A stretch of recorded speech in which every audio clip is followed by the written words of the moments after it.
ഭയങ്കര കോമൺ ആയിട്ട് നമ്മൾ കാണുന്ന ഒരു കാര്യമാണ്. കാരണം ഗവൺമെൻറ്റിനെതിരോ അല്ലെങ്കിൽ എതിർക്കാം എന്ന് ഗവൺമെൻറ് വിചാരിക്കുന്ന എന്ത് വന്നാലും ഇവിടെ ആദ്യം നടക്കുന്നത് ബാൻ ചെയ്യാന്നുള്ളതാണ്. ദിവസവും ഇൻസ്റ്റാഗ്രാമിൽ മേജറായിട്ടുള്ള ഇഷ്യൂസ് എടുത്തിടുന്ന ആൾക്കാരെ എല്ലാ ദിവസവും അവരുടെ അക്കൗണ്ട് സസ്പെൻഡ് ആവുന്നതും പിന്നെയും അക്കൗണ്ട് തുറക്കുന്നതും ഇതെല്ലാം സ്ഥിരം കാണാറുള്ളതാണ്. അപ്പം നമുക്കൊരു സ്വാതന്ത്ര്യമില്ല, നമ്മുടെ ഒപ്പീനിയൻസ് എക്സ്പ്രസ് ചെയ്യാനുള്ള സ്വാതന്ത്ര്യം ഇവിടെ ഉള്ളവർ തരുന്നില്ല, അവരത് മിസ്യൂസ് ചെയ്യുന്നു.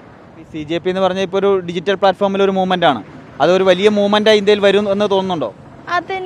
എൻ്റെ ഒരു അഭിപ്രായത്തിൽ എനിക്ക് തോന്നുന്നില്ല. കാരണം ഇത് തുടങ്ങിയത് തന്നെ ഒരു ബേസിക്കലി ഒരു മീമിൻ്റെ ഭാഗമായിട്ട് ഒരു റിമാർക്കിനെ ബേസ് ചെയ്ത് ചീഫ് ജസ്റ്റിസ് പറഞ്ഞതിൻ്റെ ഒരു റിമാർക്കിനെ ബേസ് ചെയ്ത് തുടങ്ങിയതാണ്. ജെൻസി മേ ബി അങ്ങനെ ഉണ്ടാവാം, പക്ഷെ മേജർലി ട്രെൻഡ്സ് ഫോളോ ചെയ്യുകയാണ് ചെയ്യാറ്. അപ്പോൾ അതിൻ്റെ ഒരു ഹൈപ്പ് കഴിയുമ്പോൾ കുറയുമെന്നാണ് എൻ്റെ ഒരു ഒപ്പീനിയൻ. മേ ബി അതിന് അഗൻസ്റ്റ് അങ്ങനെ നടക്കാം.